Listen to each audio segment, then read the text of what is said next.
Hello mga kabibig! Welcome back sa ating bagong YouTube channel. Ito ang pinakamaingay na YouTuber sa balat ng YouTube. Ako si Kabibig, maglabag-labag ka with evidence. Grabe pala ang epekto nung mga 18 senators na nagsabing ibalik at okay, agree sila na ibalik ang impeachment ni VP Sara sa Kongreso. Nagpamisa ang Kongreso kasama yung mga House prosecutors, mga kabibig, at isang pari, kabibig. Grabe ang sinabi. Yung 18 senators daw na yes, tinawag na mga hudas. Ano, grabe naman. May mga paninindigan naman yung mga 18 senators na iyon. Tapos tinawag yung hudas. Bakit sila naging hudas? Kung naunawaan nila kung ano at ano ang kalakaran, ano ang nangyari, ano ang pagkukulang sa impeachment case na isinampa. 'Di ba? Tatawagin nating hudas dahil kasi mga Duterte, dahil yung iilan doon ay mga supporters ng mga Duterte, tatawagin nating hudas. Bakit sila naging hudas? Lahat ay alleged pa lang o alleged nga mga tawag dito, yung mga kriminal ni VP Sara. Pero napakasakit, no, na galing sa isang pari na sabihin niya ang 18 senators na mga hudas. Hindi ba pwede ang mga pari ay pumagitna? Hindi ba pwede ang mga pari ay mag-spread ng peace at pag-uunawa? 'Di ba? Kasi kailangan nating buksan ang ating kaisipan. Yes, yung iba galit ngayon sa 18 senators, yung iba pumalakpak sa 18 senators, yung iba talagang sinasabi yung Voltes 5 daw, yun ang pinakamagaling na mga senators. Yung iba naman galit sa 5 senators. Iba't ibang opinyon, iba't ibang pananaw. Dapat ba talaga tawaging hudas? Parang napakasakit isipin na galing sa isang pari na dapat sana ay sila yung magdadala ng kapayapaan, na dapat sana siya yung pumagitna para hindi magkawatak-watak at hindi mas lalong gumulo ang mga nangyayari ngayon. 'Di ba, kabibig? So may napanood akong video, ito galing sa GMA News, na talagang nakaka-sad na marinig natin galing sa bibig ng isang pari na ang 18 na senators, sabi dito, ang mga taong humusga, yung 18 senators ang mga hudas. Kinundina ni Father Flavie Villanueva ang 18 na senators na bumoto para ibalik sa Kamara ang Articles of Impeachment. Nagdaos ng prayer service kanina sa Batasang Pambansa na dinaluhan ng mga kongresistang miyembro ng prosekusyon. So eto, kabibig, ang video, ipapakita ko sa inyo ang video clip sa sinabi ni Father. Parang nanlulumo tayo, no?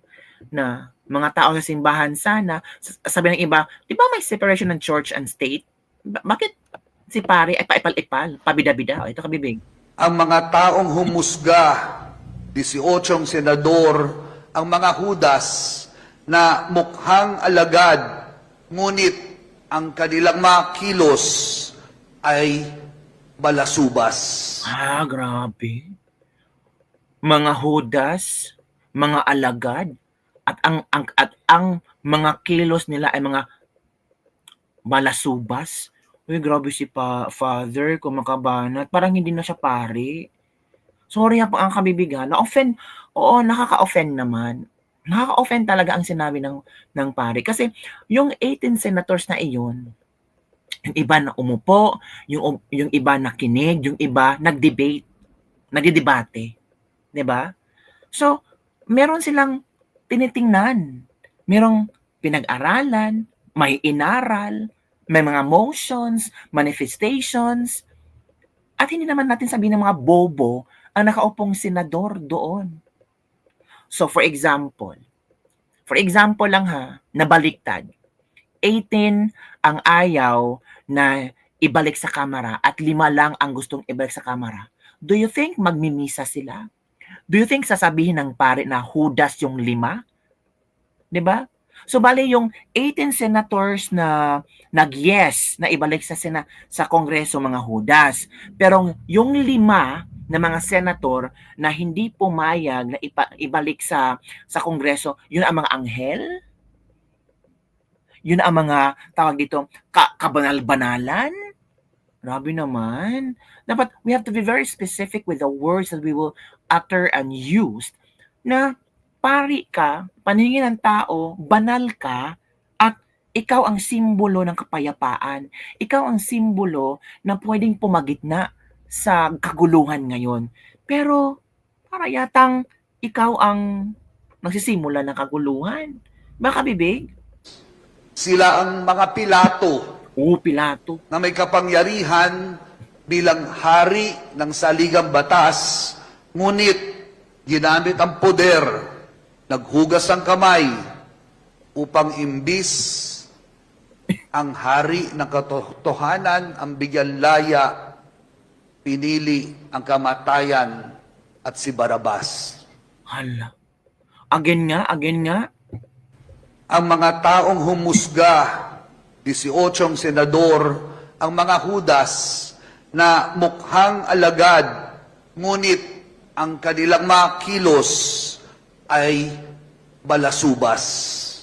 Sila ang mga Pilato na may kapangyarihan bilang hari ng saligang batas, ngunit ginamit ang poder, naghugas ang kamay upang imbis ang hari ng katotohanan ang bigyan laya, pinili ang kamatayan at si Barabas.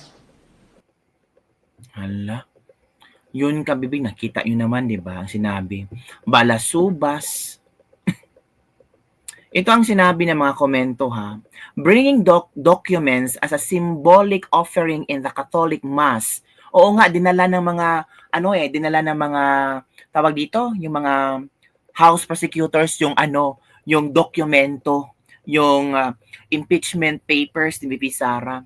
Ito ha, hanapin natin nga yun. Hanapin natin kung saang video yun. Kasi parang nakakabastos, no? Dapat ba isali natin ang politika sa misa? O ito pala yung kabibig, i-share ko sa inyo ha. Nagprosesyon ang mga house prosecutors. Dala-dala yung dokumento. Sobrang daming dokumento kabibig. Ito natin.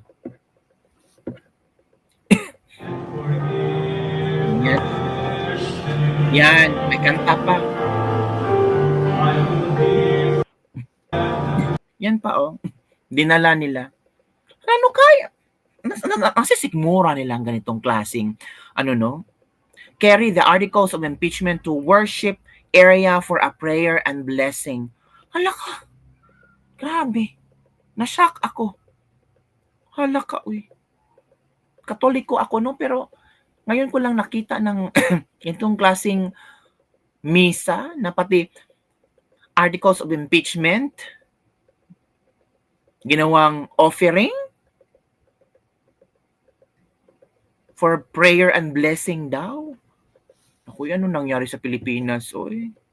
Hindi ko na maintindihan, pati ang simbahan nakikisali na rin.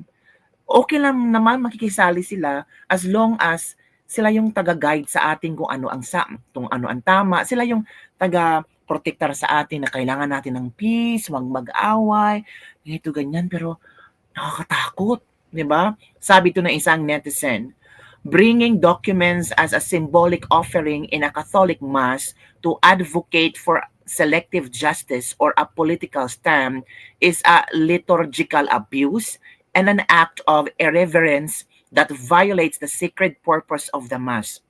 While it might not be strict blasphemy, is it a serious misuse of a sacred act and can potentially constitute sacrilege depending on the intention and impact.